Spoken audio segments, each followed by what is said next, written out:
아침 뉴스룸에서는 화성 8차 사건의 재심을 맡은 박준영 변호사와 함께 자세한 이야기 나눠보겠습니다. 안녕하십니까? 안녕하세요. 안녕하세요. 예, 박 변호사님, 그동안 여러 사건들의 재심을 맡으셔서 무죄 선고를 이끌어내셨는데요. 이번 화성 8차 사건의 재심은 또 어떻게 맡게 되셨는지?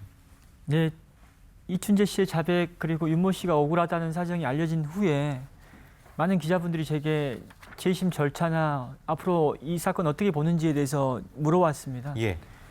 자꾸 이제 답을 하다 보니까 이분이 재심을 원한다면 제가 하겠다라는 것 의사를 한번 밝혔습니다. 네. 전달되게끔 했고요. 이제 그 의사를 듣고 제게 연락이 왔습니다. 그렇군요. 저희가 지금 영상에서는 이분의 지금 이야기를 직접 들을 수는 없었는데 네. 변호사님은 재심을 준비하시면서 그분을 만나보신 거죠? 네, 만났습니다. 네. 지난주 금요일에 뵙고요. 전화 통화는 자주 했고요. 지난주 금요일 그리고 이번 주 초에 좀 받고 이제 이번 주 일요일에는 변호인단 함께 보기로 했습니다. 아, 네. 하여튼 윤 씨의 심리 상태라든지 마음의 상처라든지 상당히 좀 불안해 보이는 것 같은데 지금 상태는 어떻습니까? 30년 전에 사건이 발생했을 당시에 세상 사람들은 다 비난했을 겁니다. 예. 그 비난의 배경에는 당시 언론에 기사들이 있었겠죠. 네. 그런데 지금은 정반대가 돼가지고 찾아와서 이제 억울함을 밝혀보겠다고 하는데 네. 그 방식이 찾아와서 이제 문을 두드리고 하니까 자고 네. 있는데 두드리고 하고 또 이 사건 취재진도 보니까 이 방송의 취재진도 보니까 그렇게 예. 했는데요. 무턱대고 가서 이렇게 두드리고 이게 이제 이런, 예. 정말 다들 이런 방식으로 취재를 예. 하시니까 너무 힘들어했습니다. 아. 그리고 지금 방금 나온 부분에도 그 이분의 집이 지금 나오지 않습니까? 예. 물론 그 주변 사람 외에는 그 집을 알 수가 없습니다. 하지만 그 가까이에 있는 주변 사람들은 딱 저기 어느 빌라인데 어느 원룸인데 알 수 있거든요. 그렇죠. 예. 그래서 앞으로 이 사건에 대한 보도는 계속 이루어질 수밖에 없는데 네. 이제 기자분들이 좀 더 배려를 해줬으면 예. 언론사들이 그래서 모자이크 확실히 처리하고 예. 예. 되도록이면 집 앞을 촬영한다는 것은 안 되는 겁니다. 살 수가 없습니다. 인권의 그렇죠. 문제에 대해서 예, 말씀하시는 맞습니다. 부분. 그러니까 물리적인 문을 열기에 앞서서 마음의 문을 열려는 노력이 필요하다는 이런 따끔한 지적으로 말씀을 듣는데 저희가 새겨 듣도록 하겠습니다. 구체적으로는 좀 어떤 이야기를 나누셨나요? 지난주 금요일에 제가 한 3시간 가까이 만났습니다. 어떻게 살아왔는지부터 들었고요. 예. 그리고 체포 당시의 상황, 네. 그리고 수사 및 재판 과정에서 있었던 일들, 그리고 수감된 이후에 이제 교도소 생활에 대한 얘기를 또 들었고요. 그래서 전반적으로 얘기를 쭉 들어봤습니다. 네. 예. 그 대화하시면서 이제 재심을 하셔야 되기 때문에 예. 재심에 영향을 줄 만한 그런 이야기들이 좀 나왔는지요? 네, 있었습니다. 예. 어떤 내용이 있었습니까? 일단은 허위 자백을 하게 된 그 과정을 들여다보니까 제가 진행했던 여러 재심 사건에서의 어떤 수사의 위법과 너무나 닮아 있었습니다. 네. 그리고 재판 과정에서 부실한 재판, 그리고 국선 변호인의 저력이 형식적이었다는 점. 네. 총체적으로 어찌 보면 이 약자를 배우지 못했고 가난했고 또 장애가 있었던 분인데 이분을 더 적극적으로 변호하고 도와줬어야 되는데 네. 그게 전혀 이루어지지 않았었습니다. 예. 그걸 보면서 어떤 생각도 했냐면은 왜 이렇게 부실한 재판, 부실한 변호가 있었을까? 또 이렇게 수사가 강압적이었을까? 지금 우리 고의정 사건 때문에 많이 분노합니다. 예. 네. 당시에 이 사건도 고의정 사건과 유사한 상황이지 않았을까? 그 대중들의 분노가. 예. 그런 상황에서 얼마나 제대로 된 수사와 재판 그리고 변호를 할 수 있었을까? 그런 생각해봤습니다. 변호사님은 참 재심을 그동안 인생을 걸고 많이 맡아오셨잖아요. 그러면 정말 인생까지 무거운... 안 걸었습니다. 왜 남의 인생을 마음대로 아니, 겸손하신 걸고 거죠. 말고 그래요? 그 무고한 피해자들을 많이 만나셨을 텐데 아직은 좀 조심스럽습니다만 아직은 이 진범일 가능성이 상당히 적어 보이는 상황이잖아요. 윤 씨 이분 만나셨을 때 느낌이 좀 어떠셨나요? 느낌이 다 오실 것 같은데. 몇 년 전에 인터뷰를 한번 했었어요. 예. 그때 무슨 얘기 했었냐면은 억울한 사람을 만났을 때 무슨 어떤 특별한 느낌이라도 있냐 하니까 제가 사람을 많이 만나보니까 제가 형사사건 수천 건 했거든요. 예. 네. 사람을 많이 만나다 보면은 느낌이 온다. 진짜 억울한 거라 예. 아닌 거라. 편지도 받아보면 느낌이 예. 오는 편지가 있다라고 얘기했더니 그 기사에 대한 댓글 중에 이게 있었어요. 뭐요? 네가 무당이냐고. 그럴 수도. 민간보다 나으실 수도 있을 것 같은데요. 그래서 그 말 듣고 보니까 참 그럴 수도 있겠다. 그렇게 네, 그렇게 볼 수도 생각할 있겠다 수도 생각했는데 있죠. 그런 느낌이 옵니다. 아, 와요? 만났을 때 표정이나 어떤 대화 과정에서 나눈 말들 네. 모든 걸 보게 되거든요. 그걸 보다 보면은 보고 듣고 하다 보면 느낌이 올 때가 있습니다. 그래서 이제 우스갯소리일 수 있겠지만 학교에서 강연을 하면서 이 얘기를 했더니 선생님들이 그럼 무슨 비법이라도 있냐고 가르쳐 달라고 하시는데 선생님들은 쓸 수 없는 비법이라 했었습니다. 왜냐하면은 어떤 건가요? 저희는 의뢰인과 대화를 나누는 과정에서 아주 민감한 질문을 계속 의심을 하면서 던져가거든요. 그렇죠. 예. 그 선생님들이 그렇게 할 수 없잖아요. 못하죠. 그래서 하여튼 뭔가 있습니다. 예. 하여튼 뭐, 그러니까 그 영업 비밀처럼 들리기도 그러니까 하는데. 느낌이라고 말씀하셨지만 그 대화를 통해서 근거를 나름 가진 느낌이라고 저희가 이해를 하면 되는 거잖아요. 그렇죠. 그렇죠, 네. 그렇죠. 알겠습니다. 네. 그 재심 준비하시면서 다방면으로 뛰고 계신데, 근데 특이한 게 윤 씨가 이제 수감을 하고 있을 당시에 그 교도관을 만나셨다고 하는데 이분은 왜 만나신 겁니까? 사람이 억울하다는 주장을 하는 걸 보면은 그때부터 일관되게 네, 쭉 하거든요. 그렇죠. 오랫동안. 네. 근데 이분이 30년 전부터 지금까지 일관되게 억울하다는 주장을 했다는 사실을 그분의 주장만을 믿고 듣고 어떻게 믿을 수 있겠어요, 사람들이? 그렇죠. 예. 그러면은 그 이분과 함께했던 교도관이나 동료 수감자들의 증언이 필요한 거예요. 예. 네. 그래서 교도관을 만났고 또 그분들로부터 이제 증언을 듣게 됐는데 네. 현직 교도관도 만났고 전직 교도관도 만났고 이분이 억울하다고 했고 그 주장 일관됐다는 얘기는 여러 교도관이 얘기를 하고 있습니다. 예. 수감자들이 얘기하고 있고. 아하. 그래서 한결같구나. 그때부터 지금까지 네. 그런 생각하게 됐어요. 그러면 수감 당시에 교도관 분은 어떻게 기억을 하고 계시던가요? 안에 있는 교도관 분들은 일단 의심부터 한다고 했습니다. 들어온 사람들 중에서 억울하다고 얘기 안 한 사람 없었다. 아무도 없을걸요. 네. 감옥에 계신 다들 억울하다고 분들이. 얘기하는데 예. 이분 같은 경우는 화성 연쇄살인 사건의 또 가해자로 확정 판결을 받았고 그렇죠. 대법원에서 판결문의 범죄 사실 보면 굉장히 잔혹하고 잔인하고 네. 근데 억울하다고 하는데 처음 안 믿었겠죠. 안 믿겠죠. 예. 근데 교도관 분들이 하는 얘기 뭐냐면은 생활상을 본다는 거죠. 24시간 동안 우리는 보지 않냐 그 사람을. 예. 24시간 동안 지켜보는데 이렇게 성실하게 살고 이렇게 정말 잘 생활하는데 어떻게 저런 범행을 과연 저질렀을까라는 의심을 가졌다고 합니다. 아. 그래서 사람은 말로 자신을 얘기하는 게 아니라 때로는 삶을 통해서 억울함을 얘기합니다. 이 사람이 그랬다는 겁니다. 그러면 거기 교도소 내에서도 줄곧 자신이 억울하다고 주장을 했다고 줄곧 하던가요? 했다고 합니다. 일관되게? 일관되게. 하여튼 뭐 이번 사건이 워낙 오래되지 않았습니까? 예, 이게 예. 뭐 증거도 좀 희미하게 남아있을 것 같은데 예. 재심 준비하시면서 참 힘든 점이 많으실 것 같습니다. 먼저 힘든 점 얘기하기 전에 예. 뭐 힘든 건 별로 없습니다. 왜냐하면은 이 사건은 제가 진행했던 여러 재심 사건 중에서 예. 가장 힘이 덜 들 것 같아요. 아 그래요? 왜냐하면은 그렇죠. 이제까지 재심 사건에서는 경찰, 검찰과 다퉜어요. 다투면서 실체 진실을 발견해서 서로 진짜 때로는 법정에서 많이 다퉜어요. 예, 물 그쪽도 그쪽 입장이 있겠죠. 그렇죠. 하지만 이 사건은 지금 경찰 수사 과정을 보면은 사실상 공통의 목적을 지향하는 것 같아요. 그리고 어제 검찰총장께서도 범인이 아니면 확실하다면 직권으로 우리가 재심 청구하겠다. 직권 재심 청구라는 것은 검사 스스로 재심을 청구하는 건데 이제까지 시국 사건, 국가보안법 위반 이런 시국 사건의 경우에는 직권 재심 청구를 했었단 말입니다. 네. 최근에. 네. 근데 일반 형사 사건은 직권 재심 청구한 사례가 없어요. 이 사건이 첫 사례가 됐으면 좋겠습니다. 아. 네. 그래서 검찰도 공통의 목적을 지향했으면 좋겠다. 어. 그리고 또 교도관 얘기 좀만 더 해볼게요. 네. 네, 말씀하시죠.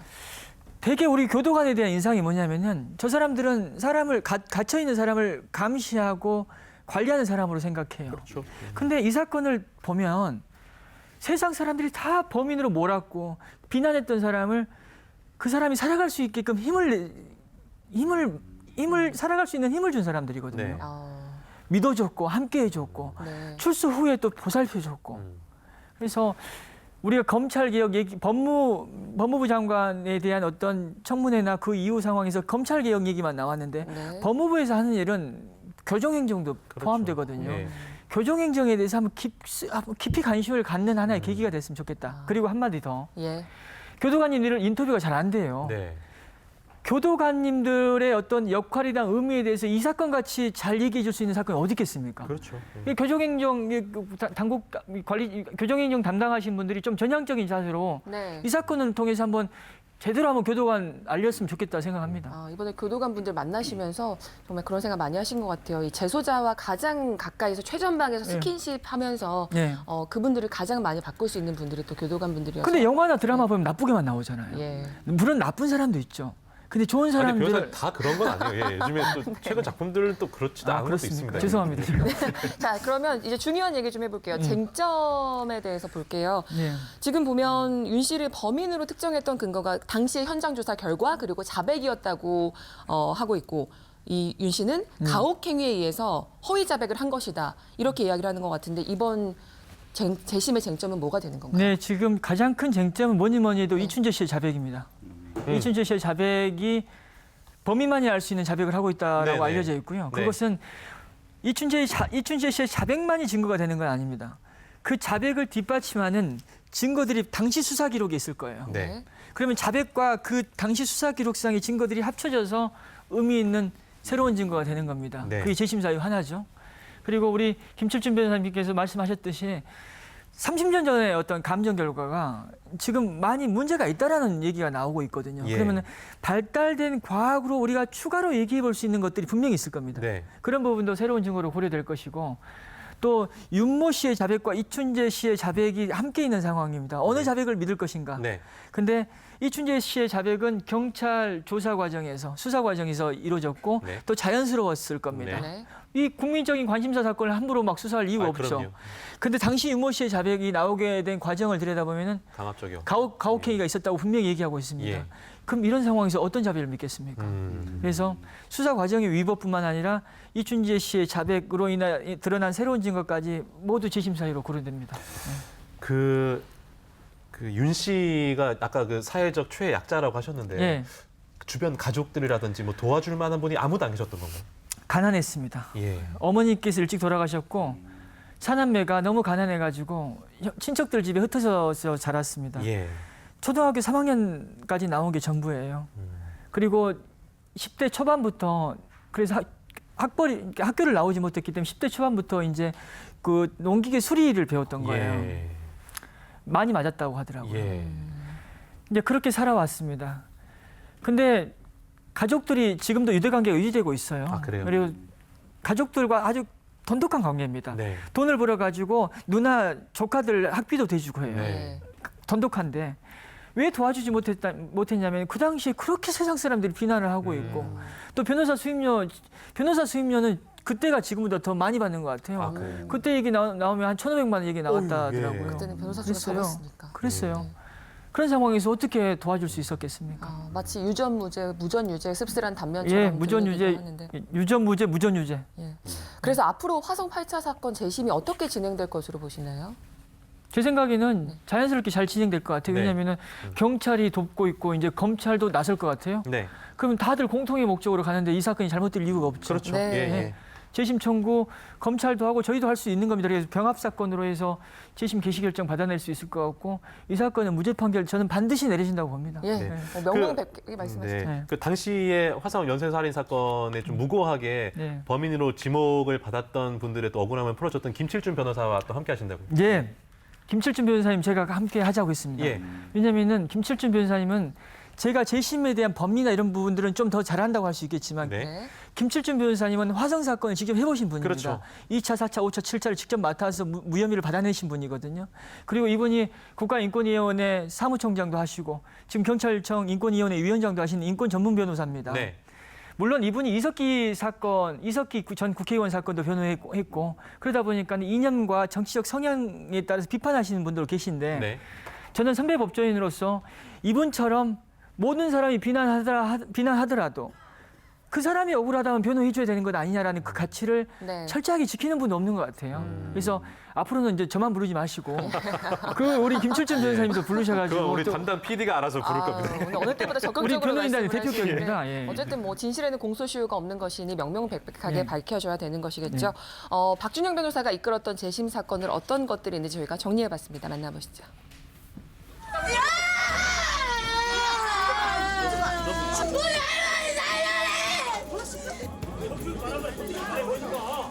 1999년 2월 전북 완주에서 발생한 삼례 나라슈퍼 강도치사 사건. 경찰이 사건 발생 나흘 만에 지적장애 청년 3명을 용의자로 검거했습니다. 범행 사실을 자백한 이들은 각각 6년, 4년, 3년의 징역형을 선고받았습니다. 영화 재심의 실화로 잘 알려진 약촌 오거리 택시기사 살인 사건도 있었는데요. 2008년 익산시 약촌 오거리에서 택시기사가 흉기에 찔려 목숨을 잃었고 당시 사건의 목격자였던 15살 최모 군이 범인으로 지목돼 징역 10년형을 선고받았습니다. 2007년 5월 수원의 한 고등학교에서 신원불명의 소녀가 주검으로 발견됐습니다. 돌다 보니까 이제 그 시신이 이제 발견된 거죠. 뭐. 내가 혹시 그거 했나 싶어서 이제 발로 한번 건드려 봤어요. 그러니까 아무 반응이 없더라고. 경찰은 사건 발생 하루 뒤 수원역 노숙자 정모 씨를 해당 사건의 범인으로 검거했습니다. 당시 재판부는 정모 씨의 진술을 토대로 징역 5년을 선고했습니다. 하지만 그로부터 8개월 뒤 검찰은 이 사건의 진범이라며 5명의 청소년을 추가 검거했는데요. 하지만 이 사건들 어디에도 진실과 진범은 없었습니다. 이거 보고 쓰라고 하고 장수를 보고 쓴 거죠. 저는 아니다. CCTV를 확인해보면 알 거다고 그렇게 얘기했는데 다 무시해버려요. 제가 미친 줄 알았어요. 혹시 내가 기억을 못하는 내가 어디서 누구를 죽인 적이 있나? 그런 생각까지 들 정도로 아주. 그게 뭐 치유가 될 수는 없는 건데 그걸 누구를 뭐 원망하고 탓한다고 해서 제 그 20대 시절을 보상받을 수 있는 게 아니니까요. 네가 한 대로 해봐 임마 자연스럽게. 넘치다 탈레트 대기라 틀렸구만. 나가 빨리 나가. 삼례 나라슈퍼 강도치사 사건 재심을 통해 17년 만에 무죄. 약촌 오거리 택시기사 살인 사건 역시 재심 결과 16년 만에 무죄. 수원역 소녀 살인 사건 또한 노숙자 정모 씨를 포함해 추가 검거된 청소년 전원에게 하나의 무죄가 사건의 선고됐습니다. 시스템을 보면은 경찰, 검찰, 법원도 1, 2, 3심, 국선변호인까지 해서 이 시스템 안에 수많은 관련자들이 있는데 어느 하나라도 제대로 작동했다면 재심 사례가 되기는 어려워요. 이 사건의 정의로운 해결은 정말 사법 시스템의 종사자들이 자신들이 행한 잘못이 언제든지 밝혀질 수 있다라는 그런 어떤 인식을 갖고 이게 아주 신중하고 인권적으로 업무를 처리하는 어떤 중요한 계기가 될 거라고 저는 생각하고 있습니다. 재심은 단순히 잘못된 사건을 바로잡는 제도가 아니라 사람을 사람답게 살게 해준다는 것. 한 사람의 인생을 구제하는 것입니다. 네, 마지막으로 변호사님 한 가지만 여쭤보겠습니다. 그 뭐 최근에 검찰 개혁이니 뭐니 해서 여러 가지 사회적 요구도 높고요. 방금 뭐 화면에서 말씀하셨지만 이 사법 시스템과 관련해서 우리가 또 인권적인 측면을 고려해야 될 부분들이 상당히 많잖아요. 어떤 점들을 좀 고려해야겠습니까? 법과 제도를 완비하는 것도 중요합니다. 개선하는 것도 중요하지만 결국 법과 제도를 집행하는 것은 사람입니다. 그 사람이 인권적인 시각으로 업무를 집행하는 게 저는 제일 중요하다고 봅니다. 네. 이런 사례들이 그런 어떤 인간의 존엄성의 의미에 대해서 깨닫게 해주지 않을까라는 그런 기대도 갖고 있습니다. 네. 하여튼 그 이번 화성 8차 사건은 긍정적으로 결과가 나올 거라고 보고 계시는 거죠? 100%. 100%를 지금 100% 말씀하시는 보고 있습니다. 공통된 목표를 갖고 있습니다. 예, 잘못되면 저도 문제 생깁니다. 100%. 알겠습니다. 잘 되기를 저희가 응원하도록 하겠습니다. 오늘 말씀 여기까지 듣겠습니다. 고맙습니다. 고맙습니다. 감사합니다.